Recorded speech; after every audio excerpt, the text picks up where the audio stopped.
Shivani Solanki and I welcome you all to the Linking Laws platform, जहां पे आज हमारे राजस्थान का एक माइनर लॉ हम डील कर रहे थे, पर सुबह तकनीकी इश्यूज की वजह से, तकनीकी गड़बड़ी की वजह से हमारा जो संपर्क टूट गया था और हम लोग क्लास को अच्छे से कंडक्ट नहीं कर पाए थे। एक बार फिर से हम इस क्लास को वापस से शुरू करेंगे, क्योंकि अगर पिछला कुछ छूट जाए और हम उस चीज से कनेक्ट नहीं कर पाए तो जो हमने आगे पढ़ा है उसको पढ़ने का भी मजा रहता नहीं है। तो बहुत जरूरी है कि हम एक कंसिस्टेंट फ्लो में पढ़ते रहें।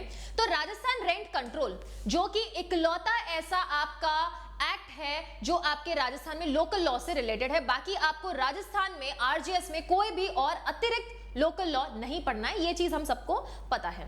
देखने में इसमें सिर्फ सेक्शन 32 है, लेकिन इसकी टेक्निकलिटीज में जाओगे तो समझना इतना मुश्किल भी नहीं है।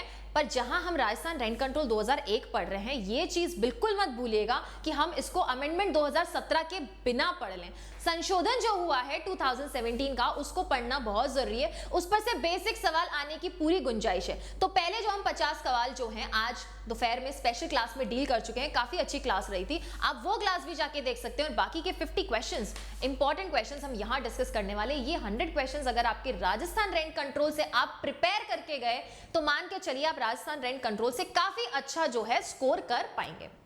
एक रिक्वेस्ट मेरी आपसे रहेगी कि राजस्थान रेंट कंट्रोल पढ़ने से पहले जरूरी है आप मेजर लॉस पढ़ें, मेजर सेंट्रल लॉस पढ़ें, उसके बाद माइनर सेंट्रल लॉस पढ़ें, फिर राजस्थान रेंट कंट्रोल पे आए। क्यों मैम? क्योंकि जब आप राजस्थान रेंट कंट्रोल पढ़ोगे, वहां पे कुछ डेफिनेशंस दोगे तो वो सीधा आपको बोलते हैं सीधा आप ट्रांसफर ऑफ प्रॉपर्टी एक्ट में जाओ, इंडियन कॉन्ट्रैक्ट एक्ट का जिक्र करते हैं, सिविल प्रोसीजर एक्ट का जिक्र करते हैं, सिविल प्रोसीजर कोड का जिक्र करते हैं, सॉरी। इसलिए जरूरी है पहले मेजर लॉस पढ़िए सारे, उसके माइनर लॉस पढ़िए, सेंट्रल लॉस, फिर आप जो है लोकल लॉस पे आइए। क्योंकि कहीं ना कहीं जब भी आपके प्रोसीजर की बात होती है या किसी चीज के इंप्लीमेंटेशन की, रूल मेकिंग या किसी की भी आवश्यकता होती है, तो फिर वहां पे वो सीधा बोल देते हैं जाके कोड को रेफर करो। दिस इज द रीजन, पहले मेजर लॉस अच्छे से पढ़ लीजिएगा, उसके बाद राजस्थान रेंट कंट्रोल पे आइएगा। राजस्थान रेंट कंट्रोल बिल्कुल भी डिफरेंट नहीं है, हर राज्य में आपको डिफरेंट रेंट कंट्रोल जो है मिलने वाले हैं। अब राजस्थान रेंट कंट्रोल का जो हम एमसीक्यू सेशन है सिर्फ वो कंडक्ट कर रहे हैं आज। अगले सेशंस में हो सकता है कि हम उसके, आप कह सकते हो, एक अच्छा सा 2 घंटे का सेशन लेके पूरे राजस्थान जो रेंट कंट्रोल एक्ट है उसको एक ही बार में हम समाप्त कर देंगे, ताकि उसको फिर बाद में आपको वापस इंपॉर्टेंस देने की आवश्यकता नहीं पड़े। हालांकि ये कहना गलत है, क्योंकि ये भी एक महत्वपूर्ण हिस्सा है हमारे सिलेबस का, और एक एक 2-2 सवाल से ही हमारे नंबर जुड़ते हैं, और हम इसको इंपॉर्टेंस ना दें, ऐसा हो नहीं सकता। और इंपॉर्टेंस देने के लिए जरूरी है एमसीक्यू को समझने से पहले कि आखिर हमारे राजस्थान रेंट कंट्रोल के अंदर है क्या चीजें हमें इसमें मिलने वाली है। जैसे कि मैं पहले भी बता चुकी हूं, जब आपको कोई सामान खरीदना होता है तो आप क्या बोलते हो, एक पर्टिकुलर मार्केट में ही मिलेगा ना, आप सारे मार्केट में नहीं घूमते हो, क्योंकि आपको पता है कि इस मार्केट में ये चीज मिलेगी। तो वैसे ही हमें पता होना चाहिए कि हमारे जो चैप्टर्स का मार्केट है उसके अंदर हमें क्या चीजें मिलेगी। ठीक है, तो शुरू करते हैं राजस्थान रेंट कंट्रोल। उससे पहले कल सुबह आपकी 7:30 बजे जो YouTube पे क्लास होने वाली है, सर वापस से आपकी क्लास लेने वाले हैं, तो आपको क्लास का नोटिफिकेशन आई होप मिल गया होगा, वरना जल्द ही मिल जाएगा। तो कल सुबह 7:30 बजे YouTube पे तनसुख सर आपकी वापस से एक क्लास लेंगे। प्रोबेबली कॉन्स्टिट्यूशन का एक रिवीजन रहेगा, कॉन्स्टिट्यूशन सीबीआई एपीपी का जो आपका एग्जाम था उससे रिलेटेड। फिर 10 बजे कल हम शुरू करेंगे Hindu marriage act. Hindu marriage act जितने भी आपके पहले के एमसीक्यूज आए उसको समझेंगे, और साथ में कुछ कंसेप्ट है वो भी डील करेंगे। ठीक है, तो without wasting any time let's begin with Rajasthan rent control, जिसमें हमें यह समझना है कि इसके अंदर हमको क्या क्या चीजें दे रखी है। देखो, जब भी हमने कोई एक्ट पढ़ा है, राजस्थान रेंट कंट्रोल एक्ट 2001, जब भी हमने कोई एक्ट पढ़ा है, हम कभी भी उसके एनफोर्समेंट के बिना नहीं पढ़ते कि कब वो एग्जैक्टली डेट में एनफोर्समेंट में आया था, कब वो लागू हुआ था। क्योंकि जाहिर सी बात है ये सवाल आपको बिल्कुल पूछा ही पूछा जाएगा, बिल्कुल सवाल बनता है यहां से। दूसरा चीज, जब मेज में सवाल आता है तो इंट्रोडक्शन में आपको ये चीजें लिखनी आवश्यक पड़ती है। आपको मान लीजिए प्रीमाइसेस से कुछ पूछा है या टेनेंट या लैंडलॉर्ड के राइट से पूछा है, तो एटलीस्ट आपको ये तो पता होना चाहिए कौन से चैप्टर में दे रखा है, कौन से सेक्शंस में दे रखा है। तो ये चीजें आपको इंट्रोडक्शन में हेल्प करेगी। ठीक है, तो ये कब एनफोर्समेंट में आया था आपके, ये एनफोर्समेंट में आया था आपके 1 अप्रैल 2003। ठीक है, 1 अप्रैल 2003 को एनफोर्समेंट में आ गया था, लागू हो गया था। हालांकि इसको प्रेसिडेंट की एसेंट बाद पहले मिल गई थी 25 फरवरी को, उससे रिलेटेड हम सवाल डील करेंगे। ठीक है, अब हमारे पास इसमें पढ़ने के लिए क्या है। सबसे पहले आपके पास आता है फर्स्ट चैप्टर यहां है आपके पास सेक्शन 1 to 5। सेक्शन 1 to 5 में आपको मेंशन कर रखा है प्रिलिमिनरी एस्पेक्ट, आपको प्रारंभिक एस्पेक्ट के बारे में बता रखा है। चैप्टर 2 में आपको बताया है सेक्शन 6 और 7, जिसमें साफ बात कही है इन्होंने रिवीजन ऑफ रेंट से रिलेटेड।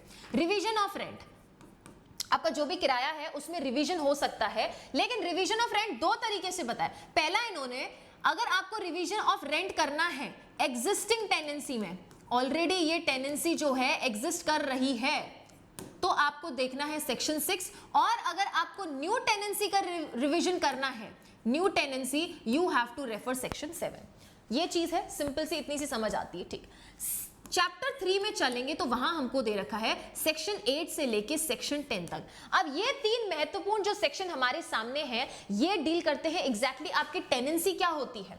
आपकी टेनेंसी मतलब कि किराएदारी क्या होती है, जहां 8 में इन्होंने बताया है कि आपकी टेनेंसी में क्या क्या चीजें आएंगी, वहीं पे 9 में इन्होंने बताया है कि आपको अगर इविक्शन करना है, बेदखली करनी है अगर आपको किराएदार की, तो वहां क्या वैलिड ग्राउंड्स होंगे। वो वैलिड ग्राउंड्स जानना महत्वपूर्ण है, क्योंकि मेंस में डायरेक्ट सवाल बनता है और प्री में इसके ऊपर सवाल आया है कि कौन सा ग्राउंड वैलिड है, कौन सा ग्राउंड वैलिड नहीं है। तो ये सारे ग्राउंड्स हमको टिप्स पे याद होने जरूरी है, ठीक। अगला चलते हैं आगे, that is your chapter 4। Chapter 4 में सेक्शन 11 से लेके सेक्शन 12 तक दे रखा है। सिर्फ ये दो सेक्शंस है जो कि मेंशन करता है कि यदि आपके टेनेंट को इलीगली डिस्पोजेस कर रखा है, कोई प्रॉपर्टी थी, आपके उस टेनेंट को उस प्रॉपर्टी से डिस्पोजेस कर रखा है, तो उसका रिस्टोरेशन कैसे होगा, उसका रिस्टोरेशन कैसे होगा, दैट इज टू से रिस्टोरेशन ऑफ टेनेंट। टेनेंट को रिस्टोर करोगे आप position who is illegally evicted, ठीक। इसको मैंने अपनी भाषा में सिंप्लीफाई करके लिखा है ना। चैप्टर 5 आपको दे रखा है 13 से लेके 22 तक। अब यहां पे महत्वपूर्ण चीज आती है, क्योंकि इसमें आपको ज्यूरिसडिक्शन बता रखा है, इसमें आपको बता रखा है कॉन्स्टिट्यूशन कैसे होगा, रेंट आपका जो ट्रिब्यूनल है, एपेलेट रेंट ट्रिब्यूनल है, उन सब के बारे में तो बताया गया है। साथ में बताया कौन इसको अपॉइंट करेगा, किसके पास पावर्स होगी, लिमिटेशन पीरियड क्या होगा। सेक्शन 19 अगर आप देखिए तो ये सारी चीजें आपको इसमें मिलेगा, जिसका नाम इन्होंने दे रखा है कॉन्स्टिट्यूशन ऑफ रेंट ट्रिब्यूनल। यहां पे आपको प्रोसीजर भी मिल जाएगी, मैं प्रोसीजर भी लिख सकती हूँ साथ में यहाँ पे आपको अपील, रिव्यू, रिवीजन, जिसके भी प्रोविजंस है वो सब भी देखने को मिलेंगे। ये सब प्रोविजंस हम डील में डिस्कस करेंगे। जितने भी आपके टाइम लिमिट्स दे रखे हैं, यहाँ पे प्रोसीजर दे रखा है, उसको हम जिस दिन ये एक्ट को अच्छे से लेंगे उस दिन एक एक जो आपका प्रोविजन है समझेंगे उसको। अब यहाँ पे इसके बाद हमारे पास महत्वपूर्ण चीज आती है, वो है 2017 का अमेंडमेंट। 2017 का अमेंडमेंट आया था, जिसकी वजह से आपके 2 चैप्टर ऐड हुए थे। 5A ऐड हुआ था, जिसमें आया था आपका सेक्शन 22A से लेके 22C तक। अब ये किस चीज के बारे में बताते हैं हम, ये बताते हैं आपको appointment of rent authority. Appointment of rent authority. साथ ही साथ आप अगर देखेंगे 5B जो ऐड हुआ था उसमें 22D से लेके 22G तक है, जिसमें आप देखोगे आपको सिक्योरिटी डिपॉजिट से कुछ प्रोविजंस दे रखे हैं। इन्होंने इसमें साफ साफ मेंशन किया कि यहाँ पे आपका क्या आएगा, यहाँ पे आएगा आपका revision of rent. Ma'am revision of rent तो वापस आ गया, रिवीजन ऑफ रेंट वापस आ गया। अभी हमने ऊपर तो पढ़ा था 6 और 7 में, अभी हमने 6 और 7 में रिवीजन ऑफ रेंट पढ़ा था, लेकिन यहाँ पे revision of rent in certain other cases they रखा है, इन सर्टन केसेस। अब ये केसेस जो हैं वो आपके 6 और 7 से थोड़े डिफरेंट है कि नहीं है, ये हम समझेंगे, ठीक। अब 2017 अमेंडमेंट में एक शेड्यूल और ऐड हुआ, आपका शेड्यूल डी ऐड हुआ। पहले जहां पे हमारे पास 3 शेड्यूल्स ही थे, अब हमारे पास राजस्थान रेंट कंट्रोल में 4 शेड्यूल हैं, ठीक है।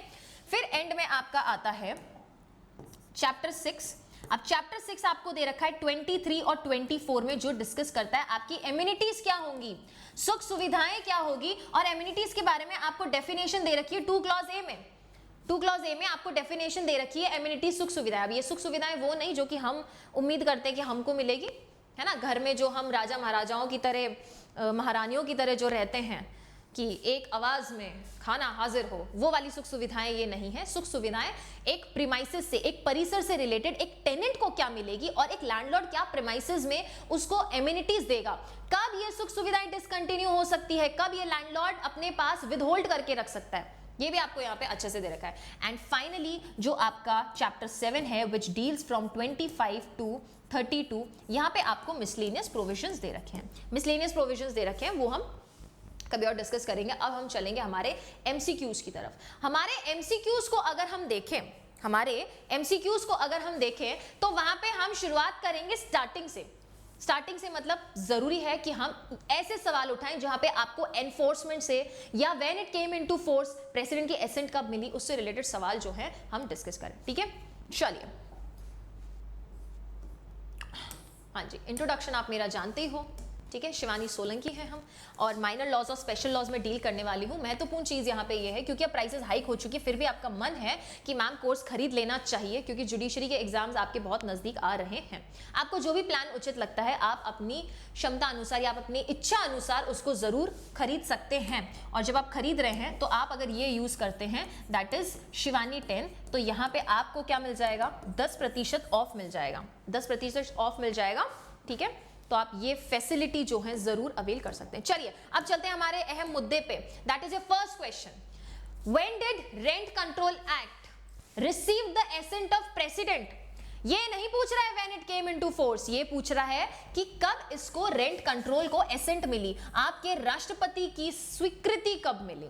दो चीजें होती है, ये हमें हमेशा ध्यान रखना है। काफी बार स्टूडेंट्स जो है कंफ्यूज हो जाते हैं, तो आपका इसमें सही उत्तर क्या होगा। ए ऑप्शन है आपका 21 फरवरी 2001, 25 फरवरी 2001, 21 फरवरी 2003 और 25 फरवरी 2003। तो इसका सही उत्तर जैसे कि हम ऑलरेडी जानते हैं कब आया था, 25 फरवरी 2003 में ये एनफोर्समेंट में आया था, सॉरी एसेंट मिला था इसको प्रेसिडेंट का। अच्छा, एनफोर्समेंट में कब आया, केम इनटू फोर्स ऑन, पहले ही हम डिस्कस कर चुके हैं, लेकिन एक बार यहां पास में लिखना आवश्यक है ताकि हम इस डेट को मिसमैच ना करें। तो 1 अप्रैल 2003 को आपका जो राजस्थान रेंट कंट्रोल है वो एनफोर्समेंट में आया था, और 25 फरवरी 2003 को इसको प्रेसिडेंट की, राष्ट्रपति की स्वीकृति एसेंट जो है मिली थी। Next question, as per section 2A amenities includes first supply of water and electricity. क्या जो आपकी सुख सुविधाएं हैं उसमें क्या क्या चीजें शामिल होगी। पहला, जल एवं विद्युत की प्रदाय। विद्युत से याद आया, सबका एग्जाम है, सबका तो क्या, कुछ लोगों का एग्जाम है जेलो का, तो उम्मीद करते हैं कि आपकी प्रिपरेशंस काफी अच्छी होंगी, है ना। आई थिंक 27 या 29 को एग्जाम है, तो all the best all those who are appearing for जेलो एग्जाम, है ना। दूसरा, पैसेज एंड स्टेयरकेसेस, आवागमन के रास्ते और सीढ़ियां। तीसरा, लैबोरेटरीज और लिफ्ट, शौचालय या फिर लिफ्ट।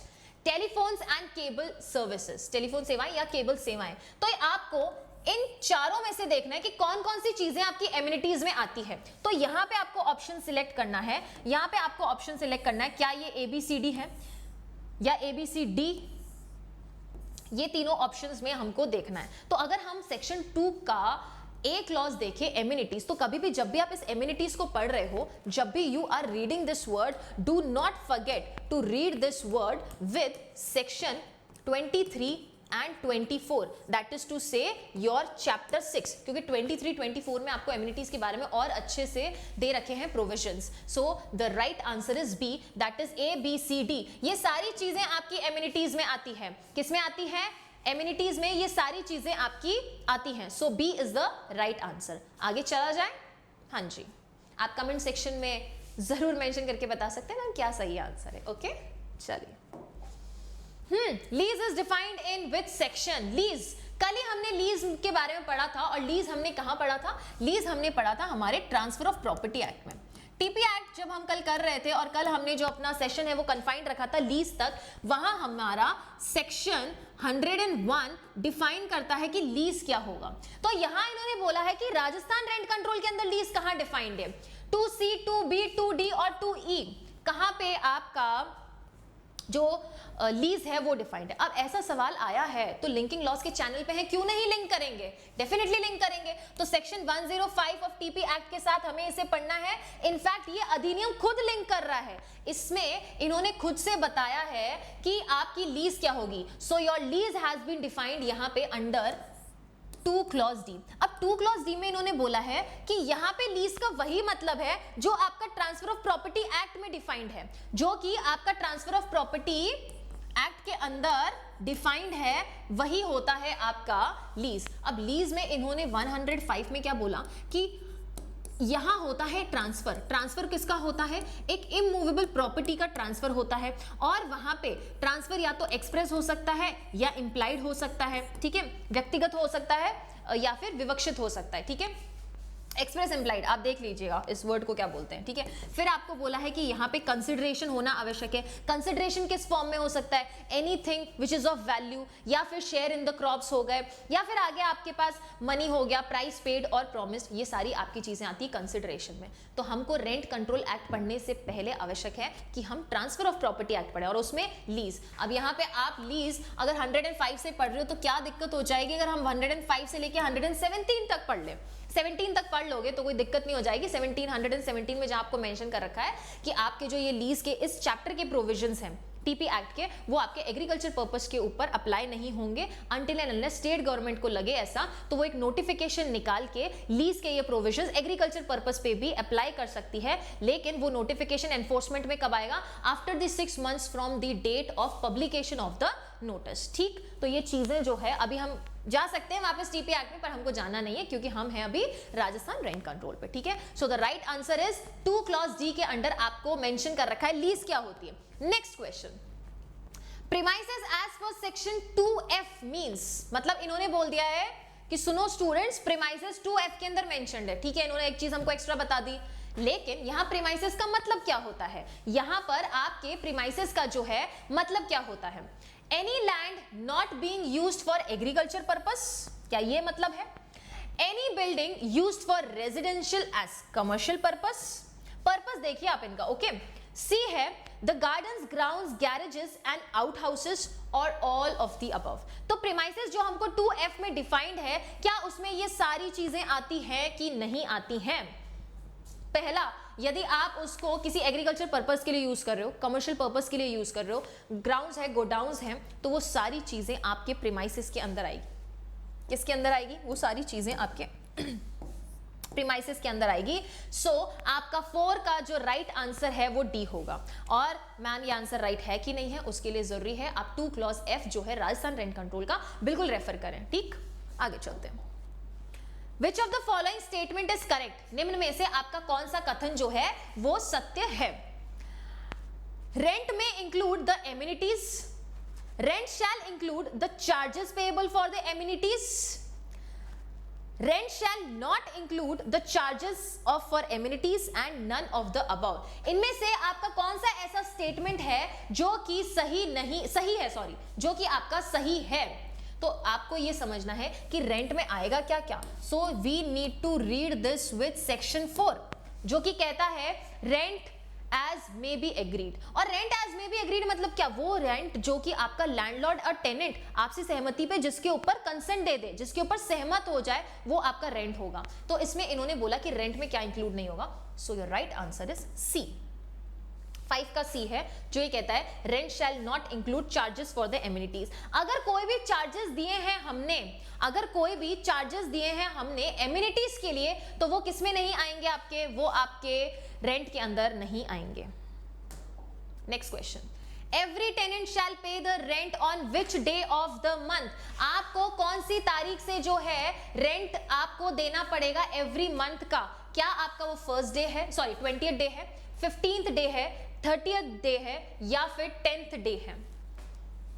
ऑब्वियसली बात है, आपको देना है रेंट तो आप हर महीने दोगे ना, एनुअली थोड़ी दोगे। एनुअली, ईयरली, क्वार्टरली ऐसे नहीं देंगे हम। तो हमको हर महीने की कौन सी तारीख तक रेंट पे कर देना चाहिए। और अगर आप समय पर रेंट दे देते हो तो लैंडलॉर्ड काफ़ी खुश होता है। किराया आने की खुशी या फिर सैलरी आने की खुशी क्या होती है, ये आप सब लोग जानते हैं ना, क्योंकि हम सब लोग अब प्रोफेशनल फील्ड में है तो सब लोग कहीं ना कहीं अब इंडिपेंडेंट है, तो सब लोग इस चीज़ को जानते हैं, राइट? यस। सो आपका 6th का right answer is b. 15th day तक आपको, जो आपका 15th डे है तब तक आपको क्या देना है? रेंट देना पड़ेगा। 15th डे तक, 15th डे से पहले नहीं, ऐसा नहीं कि 14th डे, 15th डे तक आपको क्या करना पड़ेगा? रेंट देना पड़ेगा, ठीक। नेक्स्ट क्वेश्चन, अ टेनेंट में मेक पेमेंट। तो टेनेंट पेमेंट कैसे मेक कर सकता है? मतलब क्या ये हमसे मोड ऑफ पेमेंट पूछ रहा है? यस मैम, ये हमसे पूछ रहा है mode of payment, mode of payment पूछ रहा है। मतलब कि रीड विद सेक्शन 4। सेक्शन 4 में इन्होंने मोड ऑफ पेमेंट भी बता दिया है अच्छे से कि आखिर आपको आपका जो पेमेंट है वो कैसे होना चाहिए। सेक्शन 4 या फिर मैं कहूं सेक्शन 5, सेक्शन 5 के साथ आप इसको जरूर पढ़ें जो पेमेंट की बात कर रहा है। पहला है बाय पर्सनल पेमेंट और बाय कैश, बी ऑप्शन दे रखा है बाय चेक और draft, c option through postal money and d option any of the above. अब सेक्शन 5 अगर आप पढ़ोगे वहां पे आपको मेंशन कर रखा है कि नो डाउट आपका जो टेनेंट है, हाँ जी टेनेंट, राइट, आपका जो टेनेंट है वो किसी भी तरह से रेंट दे सकता है, इन सारे तरीकों से दे सकता है, लेकिन प्रोवाइडेड आपके लैंडलॉर्ड ने उसको अपनी बैंक डिटेल्स बतानी चाहिए, बैंक का नाम, एड्रेस, बैंक से जितनी भी रिलेटेड अकाउंट डिटेल्स है वो उसको बतानी चाहिए, तभी तो वो ये सारे तरीके यूज करके पैसे दे पाएगा। देखो पोस्टल मनी के थ्रू भी दे सकता है। So the right answer is D, that इनमें से किसी भी तरह का वो प्रयोग करके क्या कर सकता है, पेमेंट कर सकता है। ठीक है, अगला सवाल, Which section includes revision of the rent in respect of existing tenancies? हमने पढ़ा था कि आप रिवीजन ऑफ रेंट कर सकते हो, चैप्टर 2 है ना, चैप्टर 2 पढ़ा था हमने, इसीलिए मैंने बोला था बहुत आवश्यक है कि एक बार हम रेंज डिस्कस करें कोई भी सेशन शुरू करने से पहले। चैप्टर 2 डिस्कस किया था जिसमें बोल रखा है आपको रिवीजन ऑफ रेंट, पुनर्वृद्धि कर सकते हो आप, रिवीजन ऑफ रेंट कर सकते हो। तो रिवीजन ऑफ रेंट में अगर आपकी ऑलरेडी एग्जिस्टिंग टेनेंसी है, पहले से ही जो टेनेंसी है वो एग्जिस्ट कर रही है, या फिर आपने कोई न्यू टेनेंसी बनाई है, तो एग्जिस्टिंग टेनेंसी के लिए you have to go to section 6 and new tenancy के लिए सेक्शन 7। और हमसे क्या पूछा है, हमसे पूछा है एग्जिस्टिंग टेनेंसी के बारे में, तो हम कहां जाएंगे, हम बकायदा सेक्शन 6 के ऊपर जाएंगे। सो आपके क्वेश्चन नंबर 8 का the right answer is c. तो यहां पे आप जरूर जा सकते हो, और इन्होंने एग्जिस्टिंग टेनेंसी के ऊपर एक लिमिट भी लगा दिया कि बाबा आप जो है 5% तक ही क्या कर सकते हो, यहाँ पे इंक्रीमेंट कर सकते हो 5% पर एनम। ओके, आगे चलते हैं। As per section 7B, agreement for increase of rent in excess of 5% shall be. Section 7 के अनुसार, मतलब कि आप रिवीजन किस में कर रहे हो, न्यू टेनेंसी में कर रहे हो। अगर आपने वहां न्यू टेनेंसी का रिवीजन किया है रेंट का, तो वहां पे अगर आपका रेंट जो रेंट है 5% पर एनम से ज्यादा है, उन्होंने अलाउ कितना किया, 5% ही अलाउ किया, लेकिन अगर आपने 5% से ज्यादा किया तो उसका इफेक्ट क्या होगा, will it be valid, will it be void ab initio, will it be void to that extent, उस सीमा तक शून्य रहेगा या शून्य करने रहेगा, वॉइडेबल हो जाएगा।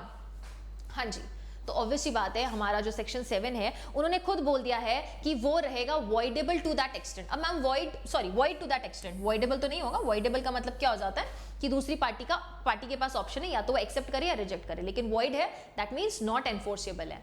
अब वॉइड टू दैट एक्सटेंट क्या हुआ, मतलब अगर 5% से ज्यादा जितना भी आपने बढ़ाया वो वॉइड हो जाएगा, बाकी 5% तक वैलिड रहेगा। ठीक है, सो 9 का राइट आंसर इज सी, है ना, C is the right answer.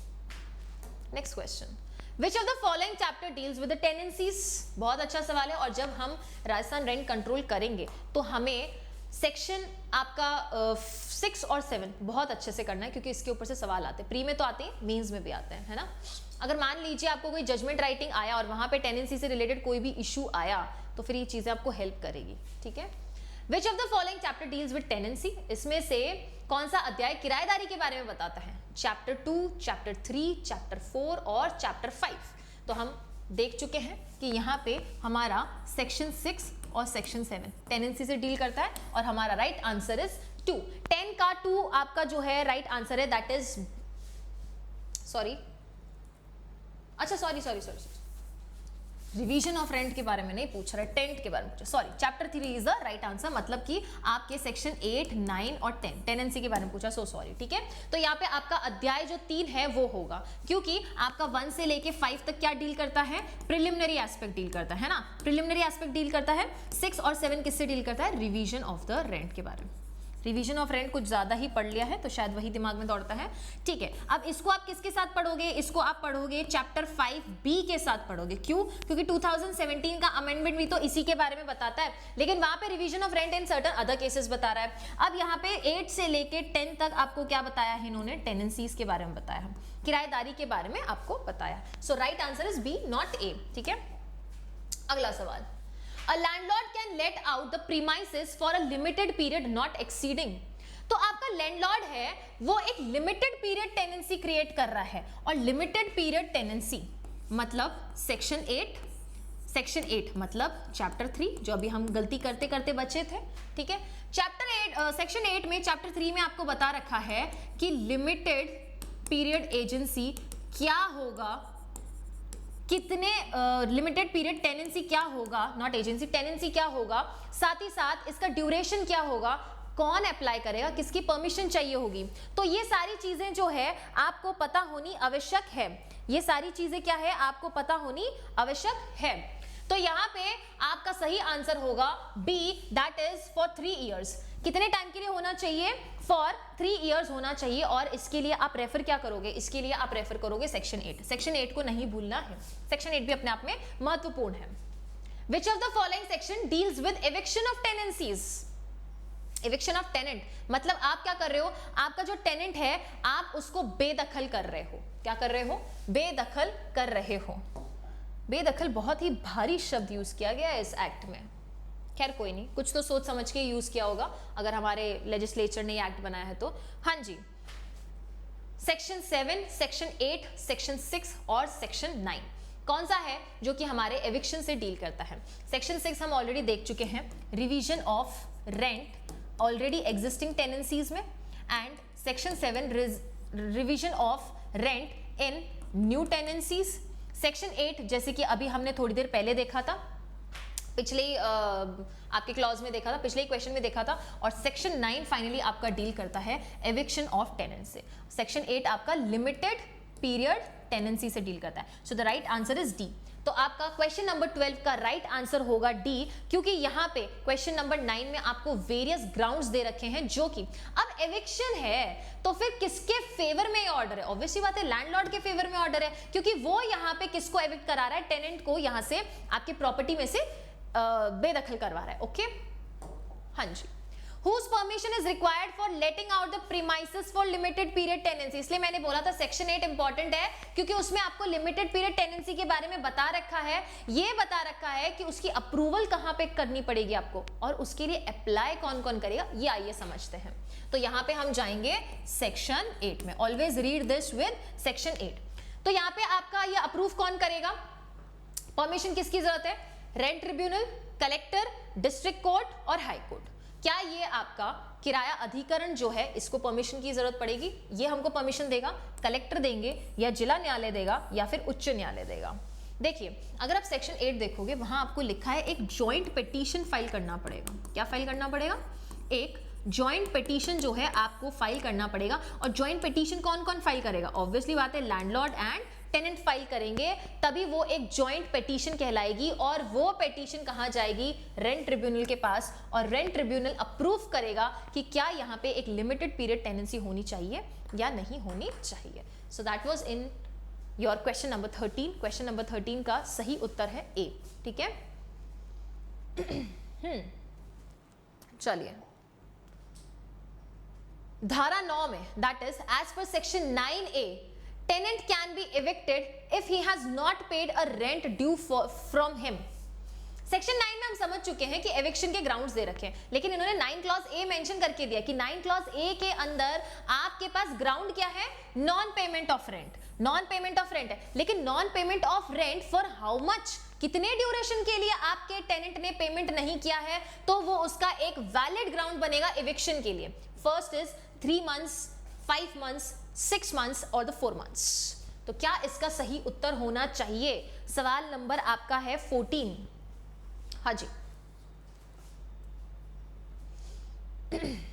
तो यहां पे सही आंसर है आपका 4 months। 4 महीने के लिए अगर आपके टेनेंट ने किराया नहीं दिया है, किराया नहीं चुकाया, तो यहाँ पे क्या हो जाएगा, इसका एविक्शन का एक वैलिड ग्राउंड बनता है किसके पास, आपके लैंडलॉर्ड के पास। ठीक है, आगे चलते हैं। Under section 10 a petition can be filed to recover immediate possession of। immediate possession आप ले सकते हो, लेकिन आपको कितने दिन में ये petition फाइल करनी पड़ेगी, कितने समय। Okay, so first option is 3 months, 6 months, 10 months और 1 year। हाँ जी, सेक्शन 10 में हम एक पिटीशन फाइल कर रहे हैं, किसके लिए? इमीडिएट पोजेशन को रिकवर करने के लिए। लेकिन ये इन्होंने पूछा है कि आपको ये पिटीशन कितने टाइम पे फाइल करनी चाहिए, दैट इज योर 1 ईयर। 1 साल का आपको यहाँ पे टाइम पीरियड दे रखा है। Next question, if a tenant is dispossessed by landlord illegally, then in how many days petition can be filed by the tenant? मतलब यहाँ पे रिलीफ किसको मिल रही है? इस पिटीशन से रिलीफ आपके टेनेंट को मिल रही है। यहाँ पे टेनेंट को एक रिलीफ मिल रहा है, लेकिन उसको कितने दिन के अंदर अपने डिस्पोजेस होने के लिए, मतलब आपको उस जगह से बेदखल कर दिया गया, आपको उस जगह से निकाल दिया गया, उस दिन के कितने दिन के भीतर आपको यहाँ पे पिटीशन फाइल करनी है। और देखो डिस्पोजेशन भी कैसा है? इलीगल है, नॉट लीगल। लीगल होगा तब तो फिर उसके पास राइट बनेगा नहीं पिटीशन का, इलीगल डिस्पोजेशन है, ठीक है। तो यहाँ पे वो कितने दिन में ला सकता है? 6 months, 15 days, 30 days या फिर 60 days। हाँ जी, कितने दिन के अंदर यहाँ पे इसको जो है एक सूट फाइल कर सकता है, याचिका जो है आपके यहाँ पे फाइल कर सकता है। डिस्पोजेशन की बात की है इन्होंने, इलीगली, सो ये आपको सेक्शन 11 के साथ पढ़ना चाहिए, जो आपको कहीं ना कहीं यहाँ पे अवधि बताता है। And the right answer is 30 days। 30 दिन के अंदर अंदर यहाँ पे आपके टेनेंट को, अगर वो इलीगल डिस्पोजेस हुआ है, उसको पिटीशन फाइल करनी पड़ेगी। एक तरह का लिमिटेशन कह सकते हैं हम। देखो राजस्थान रेंट कंट्रोल पे नो डाउट आपका लिमिटेशन एक्ट कहीं पे अप्लाई डेफिनेटली करता है, आपका खुद का एक्ट ये बोलता है, लेकिन कहीं कहीं लिमिटेशन इसने खुद ही दे रखी है। तो राजस्थान रेंट कंट्रोल ऐसा नहीं है कि सिर्फ रेंट को डिटरमाइन करता है या फिर आपके लैंडलॉर्ड या टेनेंट के राइट्स को डिटरमाइन करता है, ये कहीं ना कहीं लिमिटेशन भी प्रोवाइड कर रहा है ना। ये कहीं ना कहीं क्या प्रोवाइड कर रहा है? आपको लिमिटेशन भी प्रोवाइड कर रहा है। So it is 30 days। The petition for recovery of possession claimed under section 11 shall be disposed in how many days? जो आपने रिलीफ क्लेम की है, अभी हमने देखा था सेक्शन 11 में, इसको कोर्ट कितने दिन के अंदर डिस्पोज ऑफ करेगा। तो मतलब ये लिमिट जो है कहीं ना कहीं हमारे कोर्ट के ऊपर है ना, पिटिशनर के ऊपर या फिर आपके डिफेंडेंट के ऊपर नहीं है, ये किसके ऊपर है? आपके कोर्ट के ऊपर इन्होंने एक रेस्ट्रिक्शन टाइम इंपोज कर रखा है। कितने दिन के अंदर ये आपकी पिटीशन जो है डिस्पोज होनी चाहिए, खत्म होनी चाहिए। So the right answer is B. इसको आप किसके साथ पढ़ेंगे? Read with your section 12। Section 12 के साथ आपको इसको पढ़ना चाहिए, क्योंकि यहाँ पे आपको इन्होंने टाइम पीरियड दे रखा है कि आखिर कितने दिन में ये डिस्पोज ऑफ हो जानी चाहिए। So the right answer is 90 days। Okay, next question. देखो कोई भी सवाल पढ़ रहे हो ना, सवाल को अच्छे से समझना जरूरी है। कई बार हम सवाल को समझते नहीं हैं और उसका आंसर निकालने की जल्दबाजी में आंसर भी गलत कर देते हैं। Who shall appoint the presiding officer of rent tribunal? Rent tribunal की बात की है, मतलब composition, constitution of rent tribunal. तो हमको इसे पढ़ना चाहिए सेक्शन 13 के साथ। सेक्शन 13 बताता है आपका कॉन्स्टिट्यूशन ऑफ रेंट ट्रिब्यूनल। वहां पे बता रखा है कि आपका रेंट ट्रिब्यूनल को स्टैब्लिश कौन करेगा, प्रिसाइडिंग ऑफिसर की नियुक्ति कौन करेगा, प्रिसाइडिंग ऑफिसर के जो भी पावर्स हैं, उसकी एलिजिबिलिटी, काफी सारी चीजें जो आपको इस चैप्टर के अंदर मेंशन कर रखी है। So who shall appoint the presiding officer? आपके किराया अधिकरण के पीठासीन अधिकारी को कौन नियुक्त कर सकेगा? State government, high court, session court और नन ऑफ द अबव। अब काफी लोगों को लग रहा होगा नहीं मैम यहाँ पे तो हमारा स्टेट गवर्नमेंट होता है, क्योंकि स्टेट गवर्नमेंट को हमने जो है बहुत सारी पावर्स दे रखी हैं। But the right answer is high court. High court यहां नियुक्ति करेगा, ये आपको पढ़ना चाहिए सेक्शन 13 के क्लॉज 5 के साथ। क्लॉज 5 के साथ जरा एक बार इसको पढ़ के देखिएगा, आपको जो है उत्तर मिल जाएगा। ठीक है, चलिए आगे चला जाए।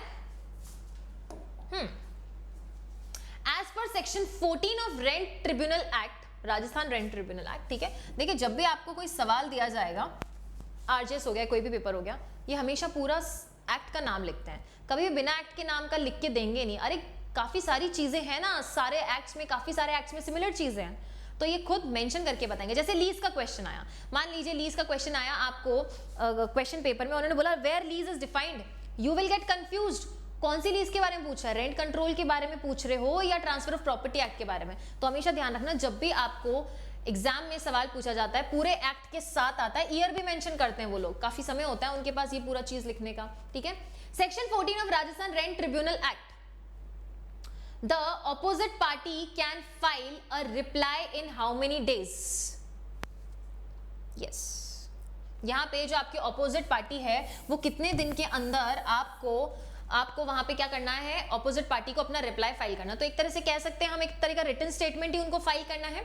Is it 10 days, 21 days, 30 days और 15 डेज? तो यहां पे आपका उत्तर सही होगा 30 डेज।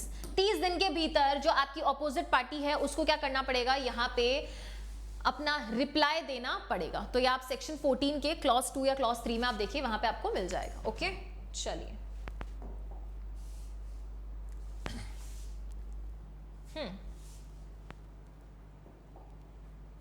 अच्छा, सेक्शन 14 ये था, इमीडिएट इसको आपको पढ़ना चाहिए सेक्शन 16 के साथ, सॉरी, हाँ इसको आपको पढ़ना चाहिए सेक्शन 16 के साथ। चलिए अब हमारे पास है क्वेश्चन नंबर 21। क्वेश्चन नंबर 21 बोल रहा है presiding officer of rent tribunal shall not be below the rank of.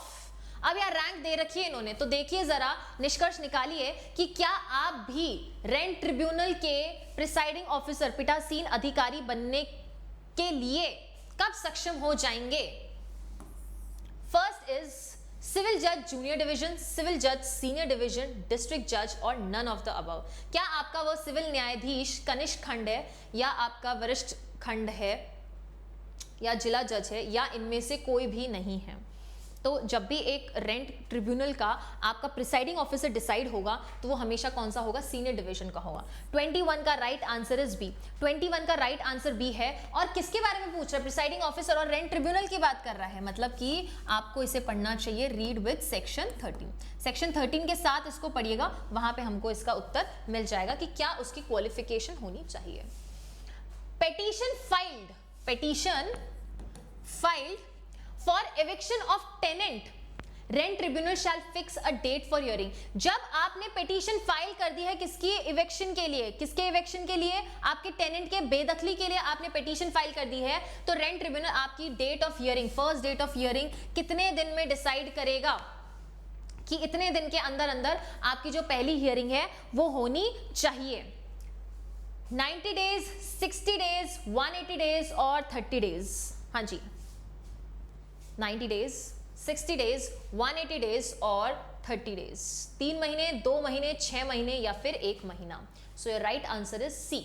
आपके 180 डेज के अंदर क्या है, आपके रेंट ट्रिब्यूनल को पहली हियरिंग जो है वो कंडक्ट करनी चाहिए। अब देखिए हमको ग्राउंड्स दे रखे हैं इविक्शन ऑफ टेनेंट के, किसमें, सेक्शन 9 में, लेकिन कहीं ना कहीं आपकी जो प्रोसीजर है वो सेक्शन 15 में दे रखी है। तो कभी भी अगर आप सेक्शन 9 को पढ़ रहे हो राजस्थान रेंट कंट्रोल एक्ट के, तो आपको उसको सेक्शन 15 के साथ पढ़ना चाहिए। किसके साथ पढ़ना चाहिए, सेक्शन 15 के साथ पढ़ना चाहिए। From every final order passed by rent tribunal, an appeal shall lie to appellate tribunal in how many days? कितने दिन में आपके appellate tribunal, जो आपका जहां पे आप अपील फाइल करने वाले हो, वहां पे कितने दिन में आपकी अपील फाइल होनी चाहिए। ऑब्वियसली बात है, अगर आपका रेंट ट्रिब्यूनल ने कोई ऑर्डर दिया है, आप एग्रीव्ड हो, आप कहां जाओगे, एपेलेट रेंट ट्रिब्यूनल पे जाओगे। तो यहां पे आप कितने दिन के अंदर जा सकते हैं, 30 डेज, 60 डेज, 90 डेज और 120 डेज। हाँ जी, 30, 60, 90 और 120। प्रोसीजर दे रखा है आपको अपील के बारे में, तो यहां पे आप कौन सा सेक्शन पढ़ेंगे, एक बार सेक्शन 19 जरा रेफर करके देखिएगा, if you are able to find the answer there or not. ठीक है, so the right answer is 90 days. आप 90 डेज के भीतर जो है क्या करेंगे, आपको 90 डेज के भीतर यहां पे, इज इट 90 डेज और 60 days, it is 60 days, 60 days, ठीक है, 60 डेज है, नॉट 90 डेज। ठीक है, सेक्शन 19 में आपको काफी सारी टाइम लिमिट्स दे रखी है, तो ध्यान रखिएगा जरा। अपील का तो हमको पता होना ही होना चाहिए कि कितने दिन में हमारे पास रिलीफ मिलनी है। अपील का एक बेसिक प्रोविजन जो है हमको अच्छे से याद रखना है, दैट इज 60 डेज। जब भी आपका रेंट ट्रिब्यूनल का ऑर्डर आया है, उसके 60 डेज के भीतर आप क्या कर सकते हो, एपेलेट रेंट ट्रिब्यूनल को यहाँ पे कंसल्ट कर सकते हो, वहां पे अपनी अपील फाइल कर सकते हो। The security deposit shall be refunded to tenant. अब सिक्योरिटी डिपॉजिट की बात की है, तो आपको सिक्योरिटी डिपॉजिट के प्रावधान कहीं ना कहीं 2017 का जो अमेंडमेंट है उससे 22 जो एफ ऐड हुआ है, मतलब कि चैप्टर 5B उसमें देखना चाहिए, क्योंकि उसमें उन्होंने बोला है कि यदि आपने सिक्योरिटी डिपॉजिट लिया, सिक्योरिटी डिपॉजिट कौन देता है? आपका टेनेंट देता है, लेकिन उसको रिफंड करोगे आप, और रिफंड आपको कितने महीने में करना है? 2 months, 3 months, 1 month और 4 month। यस, आपके पास समय है यहाँ पे 2 months, 3 month, 1 month और 4 month। तो आपके पास उचित जो समय बचता है वो रहता है 1 month। आपको 1 month के अंदर अंदर यहाँ पे क्या करना पड़ेगा? Appeal, sorry not appeal, security deposit जो है वो वापस रिफंड करनी पड़ेगी। और किसको रिफंड करोगे? टेनेंट को रिफंड करोगे 1 महीने के भीतर। ठीक है, अगला सवाल, how many days the prior notice is required for the inspection of the premises by the landlord? मतलब यहाँ पे लैंडलॉर्ड का एक राइट दे रखा है ना, उसके पास एक अधिकार है कि वो अपनी प्रॉपर्टी का क्या कर सकता है? निरीक्षण कर सकता है, जाके उसको इंस्पेक्ट कर सकता है। क्या कहीं ना कहीं ये हमारे सेक्शन 108 ऑफ टीपी एक्ट में जो हमारे लेसर का राइट था उसके सिमिलर नहीं है? यस, बिल्कुल है। जब भी आप यहाँ पे रेंट कंट्रोल में टेनेंट और लैंडलॉर्ड पढ़ रहे हो, do not forget to read it with 108, क्योंकि 108 जो आपका ट्रांसफर ऑफ प्रॉपर्टी एक्ट है वो आपको बताता है कि आपके यहाँ पे लेसर और लेसी की लाइबिलिटीज और राइट्स क्या रहने वाले हैं। ठीक है, तो यहाँ पे इन्होंने क्या बोला है कि आपको इंस्पेक्शन का राइट तो है, लेकिन आपको टेनेंट को एक प्रायर नोटिस देना पड़ेगा। क्या देना पड़ेगा? आपको टेनेंट को एक प्रायर नोटिस देना पड़ेगा, और वो नोटिस जो है वो कितने दिन पहले आपको देना चाहिए? 7 days, 10 days, 30 days और 15 days। कितने दिन पहले नोटिस? देखो, बिना नोटिस आप टेनेंट को दिए आप प्रीमाइसेस के अंदर एंटर नहीं कर सकते, भले ही वो आपकी प्रीमाइसेस है। Okay, so the right answer is 7 days। 7 दिन के भीतर ही आप नोटिस दो और उसके बाद ही आप एंटर कर सकते हो। Next question, a rent tribunal shell consist of how many persons? मतलब सेक्शन 13, क्योंकि सेक्शन 13 में हमको इसके गठन के बारे में बता रखा है, हमको ये बता रखा है कि इसमें कौन कौन लोग होंगे। तो यहाँ पे only one person only as presiding officer, 1 person as presiding officer and 2 persons as members। क्या हमको एक पीठासीन अधिकारी के साथ यहाँ पे 2 जो एडिशनल हमको सदस्य हैं उनकी जरूरत है या नहीं है? 1 person as the civil judge junior division and none of the above। तो अगर हम इसका कॉन्स्टिट्यूशन देखेंगे, कॉन्स्टिट्यूशन मतलब जो इसका गठन होता है, तो सेक्शन 13 में उन्होंने साफ बोला है कि आपको कुछ भी नहीं चाहिए, सिर्फ आपको एक प्रिसाइडिंग ऑफिसर चाहिए। प्रिसाइडिंग ऑफिसर की क्या क्वालिफिकेशन होनी चाहिए, ये जो है हम ऑलरेडी डिस्कस कर चुके हैं। ठीक, okay, next question, who may authorize the presiding officer of one rent tribunal to discharge the function of the presiding officer of another rent tribunal? मतलब इन्होंने एक चीज बोली है कि आपका एक रेंट ट्रिब्यूनल है, इसका एक प्रिसाइडिंग ऑफिसर है, और दूसरा रेंट ट्रिब्यूनल है और इसका एक प्रिसाइडिंग ऑफिसर है, लेकिन यदि ये पर्टिकुलर इंसान चाहे तो इस प्रिसाइडिंग ऑफिसर को कह सकता है कि आप जाके इस प्रिसाइडिंग ऑफिसर के फंक्शंस जो है निभाओ। मतलब दूसरे रेंट ट्रिब्यूनल के प्रिसाइडिंग ऑफिसर के फंक्शंस जो है उसको एम्पावर कर सकता है। तो कौन है वो पर्सन आखिर? State government, high court, district government, sorry district court, district government जैसी कोई चीज नहीं होती है, डिस्ट्रिक्ट कोर्ट और सेंट्रल गवर्नमेंट। तो 27 का राइट आंसर क्या होना चाहिए? क्या ये स्टेट गवर्नमेंट है या हाई कोर्ट है? हो सकता है आप लोग कंफ्यूज हो जाओ, है ना, हाई कोर्ट भी हो सकता है मैम, स्टेट गवर्नमेंट भी हो सकता है। हाई कोर्ट इसलिए क्योंकि आपके प्रिसाइडिंग ऑफिसर को नियुक्ति कौन करता है? आपका यहाँ पे हाई कोर्ट ही करता है। सो आपका उत्तर भी यही होगा कि आपका हाई कोर्ट के पास पावर है कि एक रेंट ट्रिब्यूनल का प्रिसाइडिंग ऑफिसर को दूसरे रेंट ट्रिब्यूनल के प्रिसाइडिंग ऑफिसर के फंक्शन दे सकता है। ठीक है, चलिए अगले सवाल पे चलते हैं। What is the objective of Rajasthan rent control act 2001? अब ये सवाल जो है कहीं ना कहीं हमें स्टार्टिंग में पढ़ना चाहिए था, जो ये बताता है कि आपका कोई भी अधिनियम है, कहीं ना कहीं सारे अधिनियम का कोई ना कोई क्या होता है? ऑब्जेक्टिव होता है, उद्देश्य होता है। ऐसे ही तो फ्री नहीं बैठे होते ना लेजिस्लेटिव में, जो लेजिस्लेचर में जितने भी हमारे सदस्य होते हैं उनके पास इतना समय कहाँ है कि वो बेमतलब का कोई भी एक्ट बना दे। बहुत कीमती है उन सबका समय, इसीलिए उन्होंने अगर कोई एक्ट बनाया है तो बेशक किसी ना किसी ऑब्जेक्ट से बनाया होगा। तो यहाँ पे राजस्थान रेंट कंट्रोल का यहाँ पे ऑब्जेक्ट क्या है? क्या पहला इसका ये है, ejectment from the certain premises, कुछ परिसरों से आपका निष्कासन करना। मतलब निष्कासन में हम ये बात कर सकते हैं ना कहीं आपके सेक्शन 9 की बात कर रहा है। दूसरा, control of rent C determination of rent and D is all of the above. क्या यहाँ पे ऑब्जेक्ट है हमारे राजस्थान रेंट कंट्रोल का? अब ये सवाल सॉल्व करने से पहले कहीं ना कहीं क्या हमको ये समझ लेना चाहिए कि हमको इन्होंने एक मेंस का आंसर भी फ्रेम करने का एक अपॉर्चुनिटी दे दिया है। बिल्कुल दे दिया है, क्योंकि इन्होंने अगर आपके पास राजस्थान रेंट कंट्रोल एक्ट से रिलेटेड मेंस में कोई सवाल आता है तो आप इंट्रोडक्शन में क्या ये सारे पॉइंट्स नहीं लिख सकते हो as the objective of Rajasthan rent control? Yes definitely, so mark these points. तो बिल्कुल सही है, तीनों ऑप्शन है, इजेक्टमेंट है, कंट्रोल ऑफ रेंट है, डिटर्मिनेशन ऑफ रेंट है। So D is the right answer. Right answer आपका क्या है? डी आपका राइट आंसर होगा 29 का। बढ़ते हैं अगले सवाल की तरफ, question number 30। Senior citizen means a citizen of India who has attained the age of. तो हमारे जितने भी वरिष्ठ नागरिक हैं, वरिष्ठ नागरिक में यहाँ पे कौन आता है? अब देखो सेक्शन 30 को ना इन्होंने सिंपली ऐसे नहीं पूछा है, आपको इसको 2 क्लॉज एच के साथ पढ़ना पड़ेगा, क्योंकि 2 क्लॉज एच के अंदर इन्होंने डिफाइन किया है कि आपका सीनियर सिटीजन कौन होगा। एक वरिष्ठ नागरिक जो है वो कौन होगा? क्या वो ऐसा पर्सन होगा जिसने 60 वर्ष की उम्र पूरी कर ली है, 62 की, 65 की या 70 की? मैम 60, 62, 65 क्या कर रहे हो? 60 ईयर्स, 62 ईयर्स, 65 ईयर्स, 70 ईयर्स। हाँ जी, क्या इसका सही उत्तर होना चाहिए? सीनियर सिटीजन कौन होते हैं? अपना जो आपको बेसिक सीनियर सिटीजन के बारे में पता है कि ये एज होती है, वो अप्लाई नहीं करनी है हमें। हर अधिनियम के अनुसार हो सकता है डिफरेंट एज दे रखी हो, लेकिन राजस्थान रेंट कंट्रोल एक्ट के अंडर 2 क्लॉज एच बताता है कि सीनियर सिटीजन वो पर्सन होगा जो कि आपके 65 ईयर्स से अबव होगा। कौन होगा? जो कि आपके 65 वर्ष के ऊपर का व्यक्ति है, वो आपका सीनियर सिटीजन होगा, या फिर 65 वर्ष का है ना, 65 अटेन कर लिया, या फिर 65 के अबव का। Next question, with effect from which date the Rajasthan Rent Control Amendment Act 2017 was brought into force? अब 2017 के हमारे पास, अब मान के चलिए अगले 10 से 15 या 12 सवाल जितने भी हैं हमारे पास, वो हैं हमारे पास 2017 के अमेंडमेंट के।